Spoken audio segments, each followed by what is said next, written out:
Hello friends, welcome to my YouTube channel Intellectual Beauties. Here I'm Afsha Khalid and today we are going to discuss Old English time period.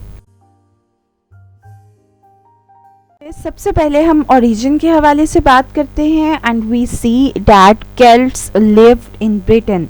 Celts सबसे पहले वो लोग थे जो Britain में रहते थे और उन पर अटैक किया गया था पिक्ट्स की तरफ से, और इसी वजह से पिक्ट्स से निजात हासिल करने के लिए केल्ट्स ने मदद मांगी जर्मैनिक ट्राइब्स से. 3 Germanic tribes got settled in a place called England and they started speaking a language called English that later converted into English language. Basically बच्चे, जब केल्ट्स ने जर्मैनिक ट्राइब्स से मदद मांगी थी तो 3 तरह के कबीले यहाँ पर आए थे. उनके नाम क्या है? एंगल्स है, सैक्सन्स हैं एंड यूट्स हैं. और बेसिकली ये जो फर्स्ट ट्राइब है एंगल्स, इन्हीं के नेम से ब्रिटेन का नेम इंग्लैंड रखा गया था. Angles England, okay. और इन ट्राइब्स ने जो यहाँ पर ब्रिटेन में आकर लैंग्वेज बोलना स्टार्ट की उसे ओल्ड नॉर्स इंग्लिश लैंग्वेज कहा जाता था, जो बाद में इंग्लिश लैंग्वेज में हम टाइम स्पैन की बात करते हैं. Then we see this period starts from 4th century and lasts till 11th century. यहाँ पर डियर स्टूडेंट्स डिफरेंट डेट्स हैं. कुछ लोग कहते हैं कि old English time period 4th century से स्टार्ट हुआ और ये 11th century तक रहा, but some people say that it started from 5th century and lasts till 11th century, and some also say that the main contribution was done from the 7th century. कुछ लोग ये भी कहते हैं कि असल में जो ओल्ड इंग्लिश टाइम पीरियड है वो 7th century से स्टार्ट हुआ और 11th century तक रहा था. तो अब डिफरेंट डेट्स हैं. बेसिकली ये जब एंड हुआ, ये 11th century में ये टाइम पीरियड एंड हुआ था और इससे ओल्ड इंग्लिश टाइम पीरियड भी कहा गया और इसका एक और नाम भी रखा गया जिसे एंग्लो सैक्सन टाइम पीरियड भी कहा जाता है. ठीक है. So whenever we talk about Old English time period then we also name as Anglo Saxon time period. Then we discuss about the authority. अब हम ये देखते हैं बच्चे कि ओल्ड इंग्लिश टाइम पीरियड में किसका रेन था, किसकी हुकूमत थी. Then we see that king Alfred the great was the king during Old English time period. Anglo Saxon time period में किंग अल्फ्रेड ने रूल किया था इंग्लैंड पर, ब्रिटेन पर, और इस टाइम में मज़हब कौन सा प्रैक्टिस किया जा रहा था? It was Christianity. और ये क्रिश्चियनिटी मज़हब वाज इंट्रोड्यूस्ड बाय रोमन्स यहाँ पर आए थे ब्रिटेन में. They got settled there and they introduced the religion Christianity. So Christianity was the religion of people of England. They used Latin language to practice Christianity.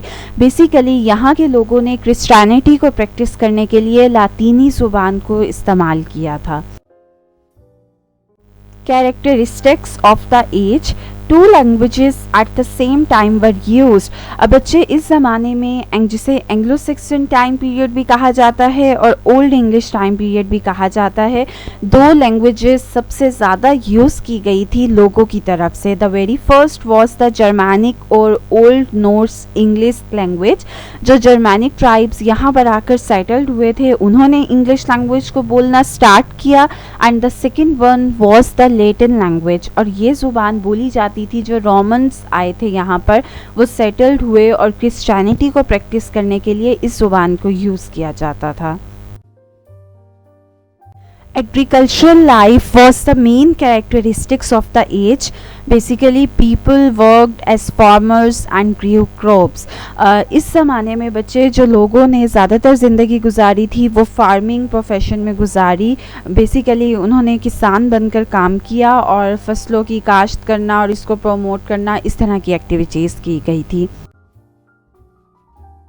अब हम बात करते हैं जॉनरास लिटरेरी टाइप्स के हवाले से.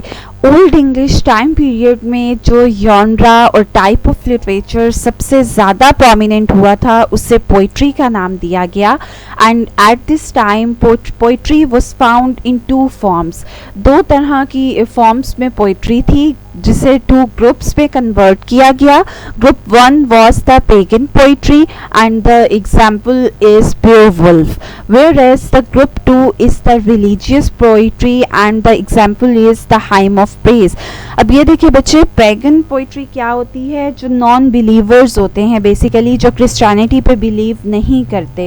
एंड इसकी एग्जाम्पल क्या दी गई थी? बेवुल्फ, जिसे ओल्डेस्ट टाइप ऑफ पोइट्री भी कहा जाता है। ये 3000 लाइन्स की फॉर्म में थी जिसमें बेवुल्फ की लाइफ हिस्ट्री को डिस्कस किया गया था। और दूसरी साइड पर रिलीजियस पोइट्री थी जिसमें मज़हब के हवाले से बात की गई थी और उसकी यहाँ पर example the hymn of praise has been mentioned. Old English time period या एंग्लो सेक्सन टाइम पीरियड में जितनी भी पोइट्री लिखी गई बेसिकली वो 3 एरियाज़ को कवर करती थी। सब्जेक्ट मैटर 3 तरह के थे। The very first was religion और we can say religious matter. सबसे पहले पोइट्री में मजहबी हवाले से बात की जाती थी। The second was war effects, जंगों के हवाले से बात की जाती थी और इनके असरात देखे जाते थे लोगों पर, इसको डिस्कस किया जाता था। And the third one was everyday life incidents, रोज़मर्रा ज़िंदगी के हवाले से डिस्कशन होती थी। अब हम बात कर रहे हैं लिटरेरी टर्म्स की और ये देखते हैं कि ओल्ड इंग्लिश टाइम पीरियड में सबसे पहले जो लिटरेरी टर्म यूज़ की गई थी it was epic. And now we see what is epic. It's a long narrative poem that deals with sublime theme.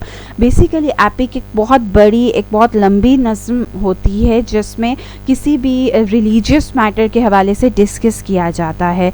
और इंग्लिश लिटरेचर की हिस्ट्री में पैराडाइज लॉस्ट, जिसका सिंपल मतलब देखें जन्नत खोई गई, ये एक बहुत बड़ी एपिक है जिसमें डिसओबीडियंस ऑफ मैन को डिस्कस किया गया था एंड जस्टिफाई किया गया था ways of God to man.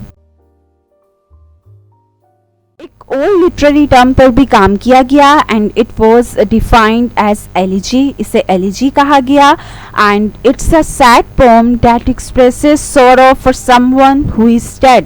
Basically बच्चे, एलिजी को सिंपल लैंग्वेज में मर्सिया भी कहा जाता है और ये एक तरह की सैड पोइम, बहुत ऐसी नज़्म होती है जिसमें किसी की डेथ के हवाले से डिस्कशन की जाती है और उसकी प्रेज़ की जाती है या उसके लाइफ इंसिडेंट्स को डिस्कस किया जाता है।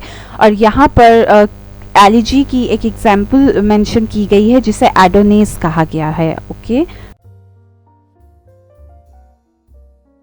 एक ओल्ड लिटरेरी टर्म को हम डिस्कस करते हैं बच्चे और it was called as alliteration and it shows repetition of sounds. यहाँ पर आप एग्जाम्पल देखें, wild west wind. Wild west wind ये बेसिकली वर्ड्स हैं पीबी शैले की एक पोम के जिसका नाम ode to the west wind था। उसमें शैले ने विंड को इस तरह डिस्क्राइब किया और यहाँ पर आप देखें कि डब्ल्यू साउंड की रेपिटेशन की गई है वाह साउंड की 3 टाइम्स, वाइल्ड वेस्ट विंड। और ये रेपिटेशन ऑफ साउंड है, कॉन्सोनेंट साउंड्स हैं, तो इसे एलिट्रेशन कहा जाता है जिसे ओल्ड इंग्लिश टाइम पीरियड में पोइट्री लिखते हुए बहुत ज़्यादा यूज़ किया गया था इस लिटरेरी टर्म को, एलिट्रेटिव डिवाइसेस को। अब हम ओल्ड इंग्लिश टाइम पीरियड या एंग्लो सेक्सन टाइम पीरियड के राइटर्स के हवाले से बात करते हैं।